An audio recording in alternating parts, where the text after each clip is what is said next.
Supreme court ने electoral bond को लेकर के जो फैसला सुनाया उसके बाद से कई पार्टियों में हलचल देखने को मिल रही है। हमारे साथ बात करने के लिए कांग्रेस के वरिष्ठ नेता और पूर्व विधायक रंजीत सिंह रावत हैं। जानेंगे उनसे इलेक्टोरल बॉन्ड का आखिर ये फंडा क्या है। सर, सुप्रीम कोर्ट ने जिस तरह से एक बड़ा फैसला सुनाया इलेक्टोरल बॉन्ड को लेकर के, उसके बाद से कई पार्टियों में हलचल देखने को मिल रही है। तो क्या लगता है कि जो इलेक्टोरल बॉन्ड का मामला है, इस चुनाव में कुछ फर्क पड़ेगा इससे?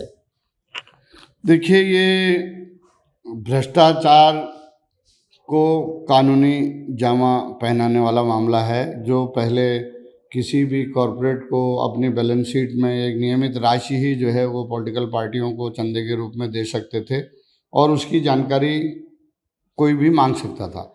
भाजपा ने ये किया कि इनकम टैक्स एक्ट में संशोधन करके इलेक्टोरल बॉन्ड लाया गया एक, जिसे सुप्रीम कोर्ट ने फर्जी करार दिया है कि वह असंवैधानिक है, इसलिए उसको निरस्त भी कर दिया है। ये भी मैं बताना चाहूँगा। तो उसको लाई कि उसमें जो भी पॉलिटिकल पार्टियों के उस इलेक्टोरल बॉन्ड को खरीदेगा उसकी कोई जानकारी किसी को नहीं दी जाएगी। यानी भ्रष्टाचार भी करो और खुल के करो, अनलिमिटेड करो और सूचना किसी को नहीं दी जाएगी। जनता का पैसा हम ले रहे हैं और जनता को हम उसकी जानकारी नहीं देंगे। सीधे और साधारण शब्दों में ये मामला है। अच्छा सर, उत्तराखंड में भी कई कंपनियों ने सरकार को दिए, इलेक्टोरल बॉन्ड के माध्यम से पैसे दिए हैं। भारतीय जनता पार्टी को 6,000 करोड़ से ज़्यादा का चंदा मिला, कांग्रेस को भी कुछ पैसे मिले हैं। तो जिस तरह से इसको सुप्रीम कोर्ट ने असंवैधानिक बताया है, चुनाव के समय पे पार्टियां जिस तरह से इस पैसे का इस्तेमाल करती हैं, क्या लगता है सर, चुनाव फेयर हो पाएंगे इनसे? देखिए, भारतीय जनता पार्टी के रहते तो चुनाव तो छोड़ दीजिए, लोकतंत्र ही नहीं रह पाएगा।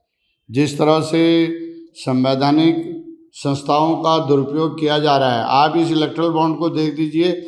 जिन जिन कंपनियों ने चंदा भाजपा को दिया है उनके यहाँ पहले ईडी गया है, ईडी की रेड हुई है, उसके बाद चंदे की रकम आई है या उनको कोई काम मिला है।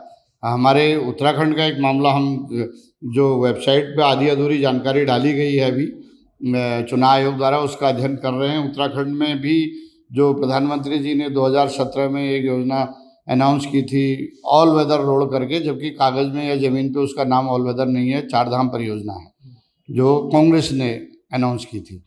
तो उस पर अपना ठप्पा लगाने के लिए उन्होंने ऑल वेदर कर दिया और जब इनकी यहाँ प्रदेश में सरकार बनी तो उसके बाद उसका काम शुरू कराया गया और आंध्र प्रदेश की एक कंपनी नवयुगा